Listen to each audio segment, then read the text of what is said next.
नमस्कार, आदाब, सत श्री अकाल। स्वागत है आप सभी का आपके अपने YouTube चैनल पर। आज मैं आप सबके लिए स्टैटिक जीके की बहुत इंपॉर्टेंट क्लास लाई हूँ। इसमें एनसीईआरटी हिस्ट्री से जो ऐसे कुछ पॉइंट होते हैं जहाँ से अक्सर आपके एग्जाम में क्वेश्चन पूछता है, उन सारे पॉइंट को डिस्कस करेंगे। अगर आप एसएससी जीडी की, पुलिस कांस्टेबल की, आरओ एआरओ की या किसी भी एग्जाम की तैयारी कर रहे हैं, अगर आपके एग्जाम में जीके से क्वेश्चन आते हैं तो क्लास आप सबके लिए बहुत ही हेल्पफुल रहेगी। चलिए अपनी क्लास को स्टार्ट करते हैं एक मोटिवेशनल कोट के साथ। कह दो अपने माँ बाप से, उनके पसीने की हर एक बूंद को मोती सा चमकाएंगे, मत सपने बड़े देख, पूरा करके हम दिखलाएंगे। फिर आपने तो सपना ही लिया कि सितारों को अपने कंधे पर सजाना है। अगर आसमां से सितारों को लाकर कंधे में सजाना है ना, उसके लिए अथक परिश्रम और मेहनत करनी होगी। तो चलिए अपनी क्लास को स्टार्ट करते हैं। अगर आप चैनल में पहली बार आए हैं तो चैनल को सब्सक्राइब कर लीजिएगा। वीडियो कैसा लगा इसका फीडबैक कमेंट सेक्शन द्वारा जरूर दीजिएगा।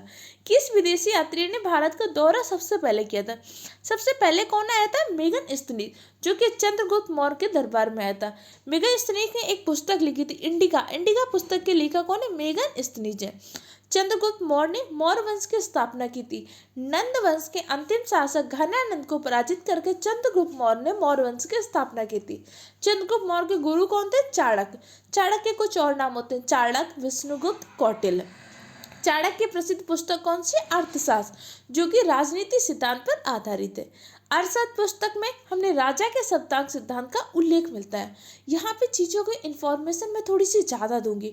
हो सकता है आपको लगेगा कि मुझे नहीं याद हो रहा है, कोई बात नहीं, आप 2 बार 3 बार सुनिएगा, आपको धीरे धीरे सारी चीज़ें याद हो जाएंगी। जितने पॉइंट मैं आपको यहाँ पे रिवाइज कराऊंगी, इससे कम टाइम में अगर आप खुद से रिवाइज कर रहे हैं तो आपको वीडियो देखने की कोई ज़रूरत नहीं है। लेकिन अगर आप उससे कम टाइम में वीडियो में रिवाइज कर रहे हैं तो आपको वीडियो को देखना है, और सिर्फ देखना नहीं, लर्न भी कर लेना है। शून्य की खोज किसने की थी? शून्य का आविष्कार किया था आर्यभट्ट ने। शून्य किस देश की देश ने? तो शून्य हमारे भारत की देन है। महापाषाण संस्कृति का विस्तार जब दक्षिण भारत के ऐतिहासिक युग से परिचित करवाती है। तो महापाषाण काल में क्या हुआ था? महापाषाण काल में क्या हुआ? तो बड़े पत्थरों से घेरी हुई समाधियों कब्र का उल्लेख मिलता है। किस पुस्तक का 15 भारतीय और 40 विदेशी भाषाओं में अनुवाद किया गया था? पंचतंत्र। पंचतंत्र की कहानी आपने सुनी ना, किसके लेखक है? पंचतंत्र के लेखक हैं आपके विष्णु शर्मा जी। चालाक, लोमड़ी, ये सब किसके? पंचतंत्र के अंतर्गत उल्लेख है। और पंचतंत्र पुस्तक का हमने 15 भारतीय भाषाओं में और 40 आपकी विदेशी भाषाओं में अनुवाद किया था। न्यूमेटिक्स क्या होता है? सिक्कों और धातुओं का अध्ययन करना न्यूमेटिक्स कहलाता है। हितोपदेश के लेखक कौन है? नारायण पंडित की ये बुक है। नाट्यशास्त्र की रचना किसने की थी? भरत मुनि ने की। और नाट्यशास्त्र को हम पंचम वेद के नाम से भी जानते हैं। नाट्यशास्त्र के अनुसार भारत में कितने टाइम पे शास्त्रीय नृत्य हैं? तो भारत में आपके 8 शास्त्रीय नृत्य हैं। कौन सा शास्त्रीय नृत्य कहाँ का है, इससे जुड़े फेमस रचनाकार कौन है, इसका वीडियो आपको चैनल में मिल जाएगा, वहाँ से जाके देख लीजिएगा। इतिहास के पिता किसको कहते हैं? हेरोडेटस को। हेरोडेटस को इतिहास का जनक कहते हैं। क्लियर? इतिहास को जानने के स्रोत क्या होते हैं? इतिहास को जानने के 3 स्रोत होते हैं, पुरातात्विक स्रोत, साहित्यिक स्रोत और विदेशी यात्रियों का विवरण। जैसे हमारे यहाँ पे विभिन्न प्रकार के विदेशी यात्रियाँ हैं। जैसे मेगन स्तनीज ने कौन सी पुस्तक लिखी थी? मेगन स्तनीज ने इंडिका लिखी थी। जैसे फायान चंद्रगुप्त विक्रमादित्य के दरबार में आए, तो जो विभिन्न विदेशी यात्री आए, इन्होंने कैसा वर्णन किया भारत का, इससे भी पता चलता है कि उस टाइम का भारत कैसा था। प्राचीन नगर जो तक्षशिला है, तक्षशिला कहाँ पे स्थित है? किन 2 नदियों के, सिंधु और झेलम। सिंधु और झेलम के बीच आपका तक्षशिला स्थित है। सिंधु नदी का उल्लेख सबसे ज्यादा बार किस में मिलता है? ऋग्वेद में। ऋग्वेद में सबसे ज्यादा बार सिंधु नदी का उल्लेख मिलता है। ऋग्वेद में पवित्र नदी किसको बोला गया? सरस्वती को। सरस्वती को क्या बोला गया है? नदीतमा बोला गया है, पवित्र नदी बोला गया है। हमारे वेद कितने हैं? वेद आपके 4 हैं, ऋग्वेद, सामवेद, यजुर्वेद और अथर्ववेद। और जो आपका अथर्ववेद है, अथर्ववेद में जादू टोना आदि का उल्लेख किया गया, जादू टोना का, अंधविश्वास का उल्लेख। अथर्ववेद आपका वेद त्रय में नहीं शामिल है। वेदों को कुछ और नाम से जानते हैं, श्रुति, क्योंकि कहा गया है वेदों की रचना कैसी हुई है? सुनकर हुई है। वेदों का संकलन किया गया, इसलिए लोग वेदों को श्रुति और संहिता के नाम से भी जानते हैं। क्लियर? आगे देखते हैं नेक्स्ट क्वेश्चन। ताम्रपाषाण काल में महाराष्ट्र के लोग मृतकों के घर के फर्श के नीचे दफना कर रख देते हैं, क्योंकि ताम्रपाषाण काल की जो संस्कृति थी वहाँ पे महाराष्ट्र से ऐसा वर्णन मिला है कि वो क्या करते थे? मृतकों को घर के फर्श के नीचे उत्तर से दक्षिण की ओर दफनाकर रखते थे। भीमबेटका किस लिए प्रसिद्ध है? भीमबेटका गुफाओं के शैल चित्र के लिए अत्यंत प्रसिद्ध है। प्राचीन भारत की कौन सी लिपि दाएं से बाएं लिखी जाती? खरोष्टी लिपि। इसके अलावा जो लिपि आपकी दाएं से बाएं लिखी जाती है, और आपकी हड़प्पा सभ्यता में कौन सी लिपि थी? हड़प्पा सभ्यता में आपकी ब्राउ स्ट्रोफिडन लिपि थी। हड़प्पा सभ्यता की लिपि को अभी तक हम पढ़ नहीं पाए। कैसी लिपि? ये आपकी भाव चित्रात्मक लिपि है। हड़प्पा सभ्यता कैसी सभ्यता थी? हड़प्पा सभ्यता मात्र सत्तात्मक सभ्यता थी। हड़प्पा की सभ्यता से हमें कांसे की नर्तकी की मूर्ति भी प्राप्त होती है। कहाँ से मिलती है? मोहनजोदड़ो से। मालती माधव की लेखक कौन है? मालती माधव एक फेमस बुक है जो अक्सर एग्जाम में पूछी जाती है। इसके लेखक है आपके भवभूति। मुद्रा राक्षस के लेखक कौन है? विशाखदत्त। मुद्रा राक्षस आपका एक प्रकार का जासूसी ग्रंथ है, जैसे मेघदूत के लेखक कौन है? कालिदास है। माल विकास मित्रम के लेखक कौन है? कालिदास है। किस वंश के राजाओं ने खजुराहो स्थित मंदिर का निर्माण करा? खजुराहो मंदिर आपके एमपी में स्थित है। इसका निर्माण किसने कराया था? चंदेल वंश के शासकों ने कराया था। एमपी को हम टाइगर स्टेट के नाम से जानते हैं। एमपी में हम ग्वालियर महोत्सव मनाते हैं। एमपी के ग्वालियर में तानसेन की समाधि स्थित है। तानसेन किसके दरबार में रहते थे? तानसेन अकबर के दरबार में रहते थे। तानसेन ने गायन शैली का विकास किया था। ध्रुपद गायन शैली का विकास किसने किया था? तानसेन ने किया था। क्लियर हो गया? अबू जैन का मंदिर कहाँ? जो अबू जैन का मंदिर है किससे बना हुआ है? जो दिलवाड़ा का एक तो जैन मंदिर बहुत ही फेमस है। कहाँ का? दिलवाड़ा का। और अबू जैन का जो मंदिर है ये संगमरमर के लिए प्रसिद्ध है। जैन धर्म के अंतर्गत कितने तीर्थंकर हुए हैं? 24 तीर्थंकर हुए हैं। 24वें तीर्थंकर कौन थे? महावीर स्वामी।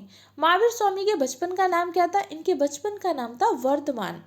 और महावीर स्वामी के अनुसार जैन धर्म में क्या होता है? जो ग्रंथ होते हैं, जैन जो ग्रंथ होते हैं उनको जैन साहित्य को क्या बोलते हैं? आगम साहित्य के नाम से जानते हैं। कल्पसूत्र और भगवती सूत्र दो प्रसिद्ध जैन ग्रंथ हैं। अंगुत्तर निकाय बौद्ध धर्म से जुड़ा हुआ है। बौद्ध धर्म की स्थापना किसने की थी? गौतम बुद्ध ने। गौतम बुद्ध के बचपन का क्या नाम था? सिद्धार्थ था। नेक्स्ट क्वेश्चन देख लेते हैं। एलिफेंटा की गुफाएं किस धर्म के उपयोग के लिए बनाई गई थी? जो एलिफेंटा की गुफाएं उससे मुख्य रूप से जो चित्र शैव धर्म को दर्शाते हैं। एलिफेंटा के जो प्रसिद्ध शैल यहाँ पे पत्थरों को काटकर बनाया गया था। किसने बनाया था? राष्ट्रकूट वंश के शासकों ने बनवाया था। अजंता और एलोरा की गुफाएं कहाँ पे स्थित है? महाराष्ट्र के औरंगाबाद में अजंता और एलोरा की गुफाएं आपकी स्थित हैं। कोणार्क का सूर्य मंदिर किसने बनवाया था? नरसिंह प्रथम ने कोणार्क का सूर्य मंदिर बनवाया था। जो कोणार्क का सूर्य मंदिर है इसे आप ब्लैक पैगोडा के नाम से जानते हैं। और कोणार्क का सूर्य मंदिर आपका 100% सौर ऊर्जा से संचालित होने वाला पहला मंदिर है। कहाँ पे स्थित है? उड़ीसा में स्थित है। नेक्स्ट देख लेते हैं। अच्छा, कोणार्क का सूर्य मंदिर कितने रुपए के नोट पर वर्णन किया गया है? कोणार्क का सूर्य मंदिर 10 रुपए के नोट पर वर्णन किया गया है। आगे देखते हैं नेक्स्ट क्वेश्चन। कह रहे विक्रमशिला शिक्षा केंद्र के संस्थापक कौन थे? विक्रमशिला शिक्षा केंद्र की स्थापना किसने की थी? धर्मपाल ने की थी। पाल वंश का संस्थापक कौन था? गोपाल था। पाल वंश की राजधानी क्या थी? पाल वंश ने अपनी राजधानी मुंगेर को बनाई थी। मुंगेर के कुछ जगह नाम पे मुद्दतगिरी के नाम से भी आते हैं। ये जितने भी पॉइंट हैं ये point multiple time previous year में क्वेश्चन पूछे गए। तो इनमें क्या होता है, कुछ समझाने का नहीं होता, लेकिन स्टैटिक जीके के पार्ट को आपको लर्न करना ही पड़ता है।